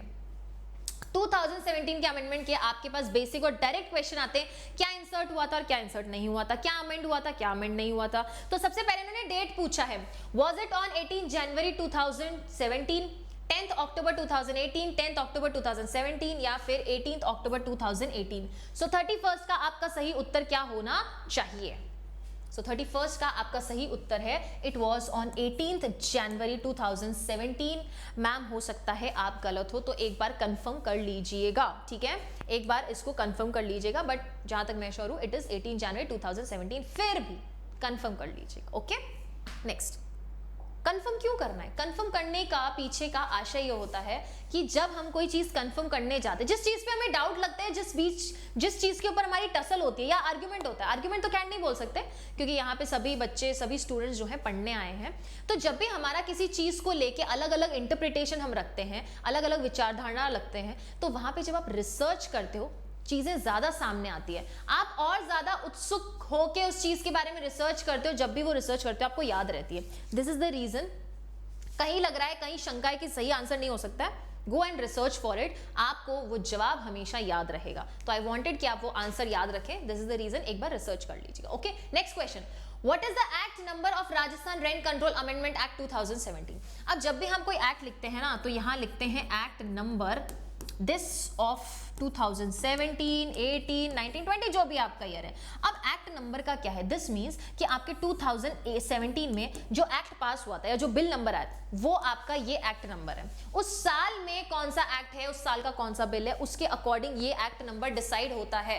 तो कई बच्चे बोलते हैं मैम ये एक्ट नंबर क्या है, ठीक है, अच्छा तो फिर यहाँ पे आपका सही उत्तर क्या है? Is it 31 of 2017, 32 of 2017, 33 of 2017 और 34 ऑफ 2017?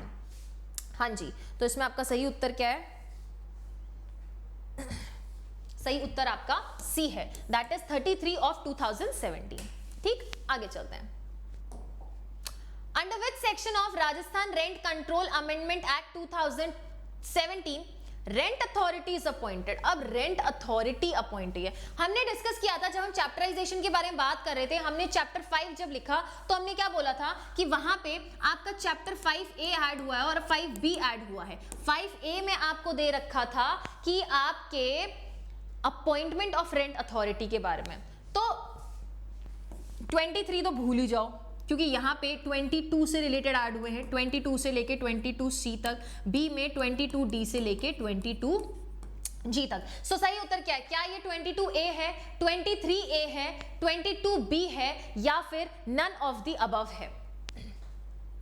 देखो, A फॉर अपॉइंटमेंट, तो A for appointment, A for amendment, A for appointment, 22A के अंदर आपको रेंट अथॉरिटी का अपॉइंटमेंट के बारे में प्रोविजंस मेंशन कर रखे हैं, ये चीज ध्यान रख लेना, ठीक है? ओके, आगे चले। अच्छा, अगर आप 22B के बारे में देखोगे तो यहाँ पे आपको क्या दे रखा है? टेनेंसी एग्रीमेंट के बारे में, टेनेंसी एग्रीमेंट के बारे में दे रखा है। फिर आप आगे चलोगे, आपको सर्टिफिकेट के बारे में दे रखा है, ठीक है? चलिए, question number 34, up to what time period from the date of decision the certificate issued for recovery of possession from the tenant in case of premises set out for commercial use will not be executable? तो ये certificate है जो कब executable नहीं होगा? Under Rajasthan rent control amendment act 2017। तो इन्होंने time period mention कर रखा है, किस टाइम पीरियड के बाद आपका जो सर्टिफिकेट है वो एग्जीक्यूटेबल नहीं होगा। हाँ जी, क्वेश्चन नंबर 34, ए ऑप्शन दे रखा है 1 मंथ, बी ऑप्शन दे रखा है आपको 3 मंथ्स, सी ऑप्शन दे रखा है 1.5 मंथ, 1.5 महीना, या फिर आपको डी ऑप्शन दे रखा है 6 मंथ्स। सो यहाँ पे आपका राइट ऑप्शन बन जाता है 3 मंथ्स। 3 महीने के अंदर अंदर ही क्या होता है इसका, आप चाहते हो तो एग्जीक्यूटिव, उसके बाद जो है नहीं हो पाता है। ओके ओके, चलते हैं अगले सवाल की तरफ। When will the rent tribunal during the pendency of application or appeal order payment of rent and its dues? तो आपका जो रेंट ट्रिब्यूनल है, जब आपकी एप्लीकेशन या अपील जो है पेंडिंग है, किसके लिए? पेमेंट ऑफ रेंट के लिए, तो यहाँ पे आपका रेंट कंट्रोल कब जो है इस अपील को या इस ऑर्डर को जो है पास कर सकता है? मतलब इस ऑर्डर के बारे में आपको पूछा है कि क्या ये order after hearing of the parties on application और अपील एज द केस में B on receipt of application और appeal tribunal has no right. तो यहां पे ये पूछ रहे हैं कि ये ऑर्डर कब कर सकता है? आखिर कोर्ट को अगर ऐसा ऑर्डर करना है, पेंडेंसी ऑफ एप्लीकेशन है related to payment of dues, तो यहां पे ऑर्डर कब कर सकता है? पहला, जब ये ऑर्डर हियर कर रही है parties, will order after hearing parties, दोनों पार्टीज को सुन लिया है तब, ऑन रिसीट ऑफ एप्लीकेशन और अपील, जब आपके पास एप्लीकेशन आई है या अपील आई है तब, ट्रिब्यूनल हैज नो राइट, और डी है at the discretion of the tribunal, मतलब ये ट्रिब्यूनल का विवेकाधिकार है, जब उसकी मर्जी आएगी तब वो ऐसा ऑर्डर पास कर सकती है। ऑर्डर भी किसके लिए? ऑर्डर भी किसके लिए? पेमेंट ऑफ रेंट, कि भैया रेंट पे करो, या फिर ये जो चीज है वो ड्यू है, किसके फेवर में करेगी? ऑब्वियसली बात है, आपके लैंडलॉर्ड के फेवर में करेगी। तो 35 का सही उत्तर क्या होना चाहिए? कोई भी ऑर्डर अगर पास करेगी तो पहले आपका ट्रिब्यूनल क्या है? पार्टीज को हियर करेगा। क्या करेगा? Will hear the parties on the application of appeal, on the application और अपील एज द केस में भी। यदि कोई एप्लीकेशन आई है तो उस एप्लीकेशन के बेसिस पे दोनों पार्टीज को हियर करेगी, अपील आई है तो उस अपील के बेसिस पे उन दोनों पार्टीज को हियर करके फिर ऑर्डर पास करेगी। ठीक है, next, which are the new chapters which have been inserted in Rajasthan Rent Control Amendment Control Act? तो जो अमेंडमेंट हुआ था उससे हमने ऑलरेडी देखा, जब हमने चैप्टराइजेशन पढ़ा था तो वहां पे 5A और 5B ऐड हुआ था। तो ऑप्शन है 5A, 5B, 5C, chapter 5A and 5B both. So the right answer is D. 36 का सही उत्तर क्या है? 5A और 5B दोनों। Next, to whom the appeal against the order of rent authorities shall lie, okay, shall lie, and how many days, कितने दिन के अंदर जो है आपकी appeal against the order of rent authorities, तो आपकी जो रेंट अथॉरिटी ने कोई ऑर्डर दिया है तो उस ऑर्डर के अगेंस्ट अपील कहां और कितने दिन में लाए होगी? To the rent tribunal within 60 days, to rent tribunal within 45 days, civil court within 45 days और civil court within 60 days. 37 का सही उत्तर। हाँ जी, तो क्या ये आपके एक ट्रिब्यूनल के पास जानी चाहिए? दो ऑप्शन आपको ट्रिब्यूनल के लिए दे रखे हैं, लेकिन उनमें टाइम पीरियड इन्होंने अलग लिखा है। दो ऑप्शंस में आपको सिविल कोड दे रखा है, लेकिन यहां पर भी इन्होंने टाइम ड्यूरेशन जो है आपको अलग दे रखा है। हाँ जी, सो आपका राइट आंसर है A option, that is to rent tribunal within 16 days. और कहीं ना कहीं इसको आपको पढ़ना चाहिए कौन से सेक्शन के साथ, इसको आपको पढ़ना चाहिए सेक्शन 19 के साथ। सेक्शन 19 के साथ एक बार पढ़ के देखिएगा इसको, ठीक है। और उसमें भी आप क्लॉज 6 पढ़िए, क्लॉज 6 में हो सकता है आपका ये 60 डेज वाला फंडा जो है आपको मिल जाएगा, ठीक है। आगे चलते हैं। Okay, in the form of which schedule the particulars of an agreement having been entered in the writing shall be jointly by landlord and tenant communicated after coming into force the Rajasthan Rent Control Amendment Act।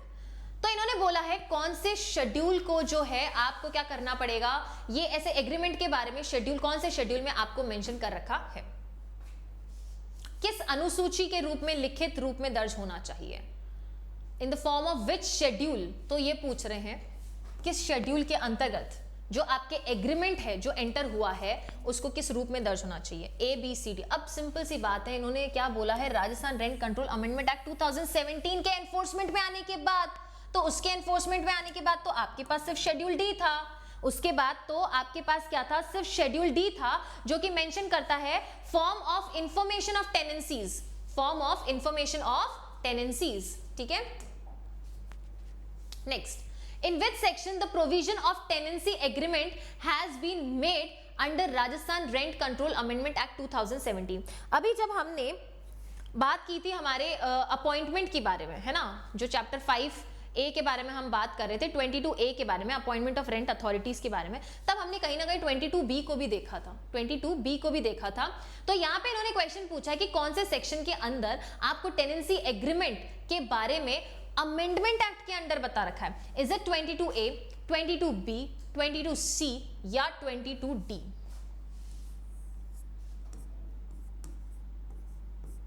Chapter 5A और 23D से लेके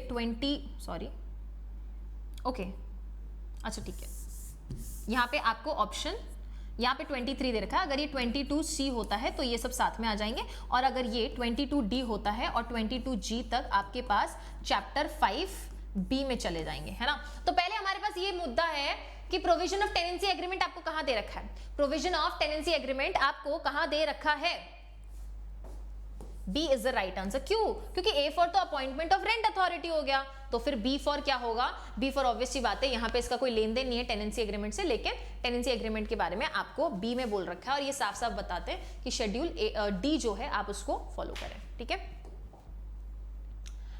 in with in what period tenancy agreement will be executed, कितने समय के भीतर भीतर आपका जो टेनेंसी एग्रीमेंट है ना वो एग्जीक्यूट होना चाहिए। With in 9 months, no provision of any period, within a period of 1 year or none of the above। Question number 40 solve करने के लिए जरूरी है आप क्या रेफर करोगे, टेनेंसी एग्रीमेंट है ना, तो read with 22B, read with 22B में आपको इसके बारे में बता रखा, इन्होंने बोला है कि टेनेंसी एग्रीमेंट को आपको एग्जीक्यूट करना पड़ेगा विद इन 1 year, 1 साल के भीतर भीतर आप इसको क्या करोगे, आप इसको एग्जीक्यूट करोगे। नेक्स्ट, उससे पहले अगले 10 सवाल लें, उससे पहले एक महत्वपूर्ण चीज आपके लिए, प्रतिष्ठा, परंपरा और जो भी चीजें उनको नहीं भूल सकते, है ना। चलिए, क्योंकि एग्जाम पास में आने वाले हैं तो कोर्स आपको परचेज करने की अगर इच्छा है और अगर आपको लगता है कि मेंटर्स की जरूरत है ताकि हमारी जो प्रिपरेशन है वो अच्छी हो जाए, तो उसके लिए अगर आपको लगता है ये बैच आपको अच्छा लग रहा है, उचित लग रहा है, तो देखिए 22 सितंबर को एक नया बैच स्टार्ट हो चुका है। If you want you can subscribe to this batch. Next, आपके पास ये सारे बैचेस चल रहे हैं, एक आपके पास जुडिशरी एग्जाम का बैच है, प्रिपरेटरी बैच है, फिर आपके पास एक्सपर्ट बैच है, तो ये सारे बैचेस हैं। अनिल सर का भी बैच ऑलरेडी चल रहा है, सो इफ यू वांट ये सारे आपको बैचेस मिल सकते हैं। You can subscribe and you must subscribe if you think कि अकेले पढ़ाई नहीं हो सकती। हालांकि अकेले इंसान पूरी जहान, पूरी दुनिया को भी जीत सकता है, लेकिन ठीक है, अपना अपना कंफर्ट जोन या फिर अपने को खुद इंसान अच्छे से जानता है कि किस तरह से उसकी प्रिपरेशन बेस्ट हो सकती है। अच्छा, ये 24 आवर्स तो चलो ठीक है, आज है जो आपका प्राइसेस जो है हाइक हो चुका है 23 सितंबर, अब हाइक हो चुकी हैं आपकी प्राइसेस, अब आपकी सारी ये वाली न्यू प्राइसेस हैं। नेक्स्ट, प्लस कोर्सेज हैं, अभी हमारे पास 10 सवाल और हैं, उनको कंप्लीट करके फिर हम सेशन खत्म करेंगे। प्लस कोर्स, प्लस आपके पास जो कोर्स है उसका बेनिफिट, अब जाहिर सी बात है हम सबको पता है कि जो प्लस कोर्स है वो क्या होते हैं, पेड स्टूडेंट्स होते हैं, सब्सक्राइबर्स होते हैं। वहां पे आपकी ऐप की खास बात यह है, लाइव क्लासेस होती हैं, वीकली टेस्ट होते हैं, स्टडी प्लानर प्रॉपर होता है, ओके, स्ट्रक्चर्ड कोर्सेज है, अनलिमिटेड एक्सेस मिलता है आपको वीडियो और कंटेंट को, टेस्ट एनालिसिस कर सकते हो कि क्या हम जो टेस्ट दे रहे हैं कितना उचित है, कितना अनुचित है, कितने पानी में है, कितनी मेहनत की आवश्यकता है। नेक्स्ट, स्पेशल क्लास फीचर्स, जो special class which is free of cost app के अंदर भी चलती है। ऐप के अंदर क्लास अटेंड करने का मजा ही अलग है, वहां बेशक आप लोगों को अटेंड करनी चाहिए। जैसे कि कल दोपहर में 12 बजे मेरी एक स्पेशल क्लास होगी, हिंदू मैरिज एक्ट का प्रैक्टिकल और केस स्टडी अप्रोच लेंगे, और सर की कल जो है शाम को 7 या 7:30 बजे क्लास होगी, ठीक है। तो स्पेशल क्लास के फीचर्स क्या हैं? इंटरेक्टिव लाइव क्लास होता है, वहां का इंटरेक्शन सबसे अच्छा होता है, बहुत इंटरेक्शन होता है स्टूडेंट्स के साथ। पोल्स होता है लर्नर्स के लिए, पोल रेस किया जा सकता है जब भी एमसीक्यू आता है वहां पे। नेवर मिस अ क्लास, मतलब आपको क्या मिलता है? अलर्ट मिलता है अगर आपको क्लासेस याद ना रहे, अगर हम भूल जाएं तो। एंड नोट्स मिलते हैं डाउनलोडेड फॉर्म में, एनीवेयर एनी टाइम, चाहे आप किसी भी डिवाइस को यूज कर रहे हो, चाहे आपके फोन हो, लैपटॉप्स हो, कुछ भी हो, आप वहां से क्या कर सकते हो? अनअकैडमी आपको एक्सेस कर सकते हो, ठीक है। सो अब अगला सवाल हमारे पास क्या है? अगला सवाल, within what period the rent officer will upload the registration number and other details on the website?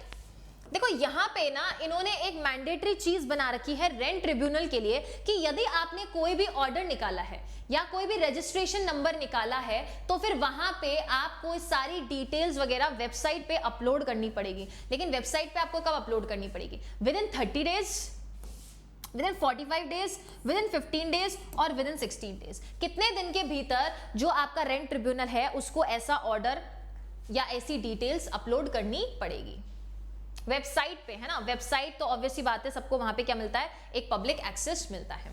यहाँ पे सही उत्तर 30, 45, 60 नहीं होके the right answer is 15, not 25, 15, ठीक है। 15 is the right answer, okay. Next, under what circumstances revision of rent is possible?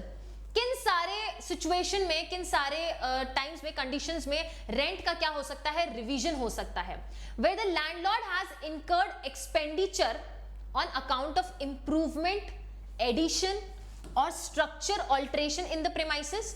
अगर आपका जो लैंडलॉर्ड है, मालिक है, उसने ऐसे कोई खर्चे बेयर किए हैं, किसकी वजह से? कोई इंप्रूवमेंट कराया है, कोई बिल्डिंग में एडिशन करवाया है, कुछ एक्स्ट्रा स्ट्रक्चर खड़ा करवाया है प्रीमाइसेस में, तब। या फिर if there has been a decrease or diminution or deterioration of accommodation or housing service, किसी तरह का आपका डिवैल्यूएशन हुआ है प्रॉपर्टी का, तो क्या यहाँ पे आपका जो रिवीजन है रेंट का हो सकता है? अगले दो ऑप्शंस आपको यहाँ दे रखे हैं। In the above said both circumstances और above said both are wrong. तो ये हमारे पास जो दो ऑप्शन है, क्या ये दोनों सही हैं या फिर ये दोनों गलत हैं, या इनमें से कोई एक ही होना चाहिए? Circumstances of revision of rent बोल रखा है 42 में। इन्होंने क्या बोला है कि कब आप जो है रेंट का रिवीजन कर सकते हो। So the right answer is C. C आपका राइट आंसर है, ये आपका आंसर सही है, ओके। कमिंग टू 43, अब 43 में आपको क्या बोला है? 43 में बोला है how many months security deposit with the landlord will be lawful. कितने समय के लिए आप जो सिक्योरिटी डिपॉजिट है वो लैंडलॉर्ड के पास रहे तो लॉफुल है। अब देखो सिक्योरिटी डिपॉजिट के लिए हमने कौन सा सेक्शन पढ़ा था? 22F में पढ़ा था। 22F में जब हमारे पास एक सवाल आया था तो वहां हमने देखा था कि इन्होंने बोला कि आपको सिक्योरिटी डिपॉजिट रिफंड करनी पड़ेगी। किसको रिफंड करनी पड़ेगी? टेनेंट को रिफंड करनी पड़ेगी। और कितने दिन में रिफंड करनी पड़ेगी, ये हमारे सामने सवाल था। और जब वहां ये सवाल था कि कितने दिन में रिफंड करनी पड़ेगी, यहां पूछ रहा है कब तक लैंडलॉर्ड अपने पास रख सकता है प्रतिभू राशि, कब तक उसके पास रहे तो वैध हो सकती है। 1 मंथ, 15 डेज, 2 मंथ्स और 3 मंथ्स। हाँ जी, कब तक उसके पास रह सकती है? 1 महीना, 15 दिन, 2 महीना या फिर 3 महीना। उत्तर आप कमेंट्स में दे सकते हैं। राइट आंसर इज ए, 1 महीना, ठीक है। 1 महीने के लिए लैंडलॉर्ड अपने पास अगर सिक्योरिटी डिपॉजिट रखता है तो क्या होगी? ये बिल्कुल वैलिड होगी, ठीक है। Under what circumstances the rent will be deposited with the rent officer. हमें पता है कि अगर हमें रेंट देना है तो लैंडलॉर्ड को देंगे, लेकिन यहां ये बात करें कि रेंट ऑफिसर के पास आप कौन से सर्कमस्टांसेस में रेंट रख सकते हो। देखो जब हम डिपॉजिट कोर्ट में दे सकते हैं तो कहीं ना कहीं रेंट ऑफिसर के पास भी तो रेंट जमा करवा सकते हैं ना। जब डिस्प्यूट आ जाता है काफी बार आपका रेंट ऑफिसर या ट्रिब्यूनल बोल सकता है कि यहाँ रेंट जमा कराते रहो, जब डिसीजन आएगा तब उसका जो है उस हिसाब से देख लेंगे कि वापस लैंडलॉर्ड को मिलना चाहिए या फिर आपके टेनेंट को मिलना चाहिए। फर्स्ट ऑप्शन उन्होंने दे रखा है, कौन से ऐसे सर्कमस्टांस हो सकते हैं?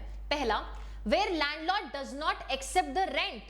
अगर लैंडलॉर्ड एक्सेप्ट नहीं करे रेंट तो क्या हमें रेंट ऑफिसर को दे देना चाहिए, ये उचित होगा। Where landlord refuses to give receipt for the rent, उसने किराए की रसीद ही नहीं दी है तो क्या आप रेंट ऑफिसर को दे सकते हो ऐसा rent. Where in case of person to whom the rent is payable there is a genuine doubt, आपके टेनेंट को डाउट है कि एग्जैक्टली मुझे ये रेंट किसको देना चाहिए, उसको पर्सन में डाउट है कि मैं किसको रेंट दूं। All above are correct. So 44 का क्या उत्तर है? 44 का क्या उत्तर है? क्या आपका ए ऑप्शन ठीक है, क्या आपका बी ऑप्शन ठीक है, क्या आपका सी ऑप्शन ठीक है, या क्या आपका डी ऑप्शन जो कहता है कि ऑल आर करेक्ट? इसके लिए जरूरी है आप पढ़ें सेक्शन 22G जो कि आपके 2017 से ऐड हुआ था और कौन से चैप्टर में है? 5B के अंदर ये मेंशन्ड है ना। तो यहाँ पे सही उत्तर है आपका D, the D is the right answer. Ma'am D answer right क्यों है? क्योंकि उसमें सारे ये सिचुएशंस मेंशन्ड है, सर्कमस्टांसेस सारे मेंशन कर रखे हैं कि अगर ये सारे सर्कमस्टांसेस हैं तो फिर आपका क्या हो जाएगा, यहाँ पे रेंट ऑफिसर को जो आपका टेनेंट है वो रेंट दे सकता है। ओके, डिपॉजिट कर रहा है, दे तो नहीं रहा, डिपॉजिट है ना, डिपॉजिट है मतलब बाद में वापस रिटर्न होगा। Under section 18 of Rajasthan rent control act the rent tribunal shall in deciding such petition to which provision contained in chapter 2 and 3 of this act do not apply have due regards to the provisions of। तो कौन से provisions को due regard करते हुए यहाँ पे petition जो है डिसाइड होगी, जहां पे 2 और 3 क्या बोल रहा है कि इन सारे एक्ट्स को ये अप्लाई नहीं होगा। सेक्शन 2 चैप्टर 2 और चैप्टर 3 जो है ये आपको क्या बता रहे हैं? सो पहला है आपके पास ट्रांसफर ऑफ प्रॉपर्टी एक्ट के बारे में बताता है, या Indian contract act, civil procedure code, Indian easement act, A और बी बोथ, और सी एंड डी। राजस्थान किराया नियंत्रण अधिनियम की धारा 18 के तहत किराया अधिकरण ऐसी याचिका का निर्णय करने में जिस पर अधिनियम के अध्याय 2 और 3 में निहित प्रावधान लागू नहीं होते हैं, तो ये निर्णय करने में कौन से प्रावधानों का उचित संबंध होता है, कौन से प्रावधानों का आपके पास यहाँ उचित संबंध होता है। तो यहाँ पे आपको ये चीज मेंशन कर देखनी है कि यहाँ पे आपको E is the right option, क्योंकि ट्रांसफर ऑफ प्रॉपर्टी एक्ट और इंडियन कॉन्ट्रैक्ट एक्ट के बारे में ऐसा आपको सेक्शन 18 के अंदर मेंशन कर रखा है। सेक्शन 18 के अंदर आप मेंशन देखोगे तो इन दो एक्ट्स के बारे में आपको वहां पे मेंशन कर रखा है कि इन दो एक्ट्स का वहां पे उसको ड्यू रिगार्ड्स रखना पड़ेगा। Okay, among the following statement which statement is correct? निम्नलिखित कथनों में से कौन सा कथन सही है? जब इतना बड़ा कोई सवाल आता है तो उसको आराम से ही पढ़े। Okay, the rent tribunal and appellate tribunal shall be bound by the procedure led by CPC. क्या वो लोग आपके जो सीपीसी है उसके द्वारा बाध्य हैं? आपका जो किराया नियंत्रण अधिकरण है वो। The rent tribunal and the appellate tribunal shall not be guided by the principle of natural justice. ठीक है, the rent tribunal shall not grant any adjournment without written application and recording the reasons thereof. The rent tribunal and appellate tribunal shall not have any powers to regulate their own procedure. इनमें से इन्होंने पूछा है कि 46 में कौन सा जो है आपका उत्तर जो है सही है। 46 में करेक्ट कौन सा है? करेक्ट, ठीक है, बाउंड बाय सीपीसी, ठीक, नेचुरल जस्टिस, ठीक है। So the right answer is C. C आपका सही उत्तर है जो कि कहता है rent tribunal shall not grant any adjournment without written application और recording of the reasons therefor in writing. तो अगर रेंट ट्रिब्यूनल को किसी भी तरह का आपका यहाँ पे एडजर्नमेंट करना है तो पहले उनके लिए आवश्यक है कि वो क्या करें, एक रिटन एप्लीकेशन दें और रिकॉर्ड करें उसके रीजंस कि हम जो है एडजर्नमेंट दे रहे हैं। Okay, next question. The rent tribunal shall conduct the proceeding under section 23 relating to discontinuance और withholding of amenities। अब देखो हमने amenities के बारे में बात किया था, सेक्शन 23 और 24 आपके amenities सुख सुविधाओं के बारे में बताते हैं। ठीक है, योर चैप्टर 6। तो तो यहाँ पे 23 में इन्होंने बोला है कि कब जो है आपका लैंडलॉर्ड एमिनिटीज को विद होल्ड कर सकता है या डिसकंटिन्यू कर सकता है। जो सुख सुविधाएं आपके लैंडलॉर्ड ने एक टेनेंट को दी है, कब वो वापस जो है डिसकंटिन्यू कर सकता है। In the summary manner with in how much period he shall be submitted by the landlord or tenant on the subject from the date of its presentation। कितने समय के अंदर ये जो है कार्य करना होगा, 30 डेज, 60 डेज, 90 डेज और 120 डेज। रेंट ट्रिब्यूनल किराएदार द्वारा प्राप्त सुविधाओं को बंद करने या रोकने से संबंधित धारा 23 के तहत कार्रवाई का संचालन एक संक्षिप्त तरीके से करेगा कि वह अपनी प्रस्तुति की तारीख से विषय पर मकान मालिक या किराएदार द्वारा कितनी अवधि के भीतर प्रस्तुत करेगा। तो अगर ये जो आपकी पिटीशन है ऐसा फाइल करना चाहता है तो कितने टाइम के अंदर उसको करना पड़ेगा? Is it 30 days, 60 days, 90 days और 120 डेज? हाँ जी, 60, 30, 90 और 120। तो मेरे अनुसार ये होना चाहिए आपका सी सही उत्तर होना चाहिए। तो क्या हमारा सी उत्तर जो है सही है 90 डेज? नहीं मैम, फिर से कंफ्यूज हो गए ma'am, answer is 60 days. Okay, so the right answer is B. B option यहाँ पे आपका सही उत्तर होगा, जो कि कहता है कि 60 डेज के अंदर आपको क्या करना पड़ेगा, यहाँ पे मेंशन करना पड़ेगा। मैम कहाँ पे लिखा है? 23 का क्लॉज 4 एक बार आप रेफर करके देखिएगा, that does it mentions about 60 days और 90 डेज? Obviously 60 days. ठीक है, चलिए अवधि पूछ रहा है वो क्या प्रस्तुत करने की, आपके एक कार्यवाही ऐसी हो उसको प्रस्तुत करने की। चलिए, among the following statement which statement is correct? इन सब में से कौन सा स्टेटमेंट करेक्ट है? और ये कॉन्स्टिट्यूशन की बात कर रहा है आपके रेंट कंट्रोल के और एपेलेट रेंट ट्रिब्यूनल, तो कहीं ना कहीं हमको इसमें सेक्शन 13 जरूर दिखेगा। पहला, state government shall constitute such number of appellate tribunal and such places as may be deemed necessary by it by the notification। ठीक है, समझ आ गया। When 2 or more appellate rent tribunal are constituted for any area of the state government made by general or special order regulate the distribution of the business among them। या C बोल रहा है an appellate rent tribunal shall consist of one person only as presiding officer of appellate rent tribunal to be appointed by high court or all of the above। सब सही लग रहे हैं ma'am हमको, तो 48 के अंदर मैम हमको सारे ही सही लग रहे हैं, तो सारे सही लग रहे हैं तो सारे सही हैं, इसीलिए तो सारे सही लग रहे हैं ना। So the right answer is D, that all of them are correct. ठीक है, चलिए, the appellate rent tribunal shall fix a date of hearing which shall not be later than. कितने समय की आपकी जो सुनवाई है वो होनी चाहिए, कितने समय के अंदर, मतलब कितनी ज्यादा उसको देर नहीं होनी चाहिए। Later than dash from the date of service of summon of notice of appeal on the respondent। तो यहाँ पे कोर्ट के ऊपर एक क्या लगा रखा है, रेंट ट्रिब्यूनल के ऊपर एक इम्पोजिशन लगा रखा है कि उनको हियरिंग की डेट फिक्स करनी पड़ेगी, date of service of notice of appeal on the respondent. तो is it 30 days, 45 days, 60 days या 90 डेज? कितने टाइम के अंदर उसको जो है ये हियरिंग डिसाइड करनी पड़ेगी, और कितने टाइम, जो डेट कौन सी दे रखी है इन्होंने, from the date of service of notice of appeal to respondent. Respondent को ये कब, जब पता चले कि ऐसी कोई अपील जो है फाइल कर दी गई है, उसका जब नोटिस मिले उसके कितने दिन के भीतर यहाँ पे उसको जो है हियरिंग डिसाइड करनी पड़ेगी, हियरिंग के लिए डेट देनी पड़ेगी। Is it 30 days, 45 days, 60 days और 90 डेज? हाँ जी,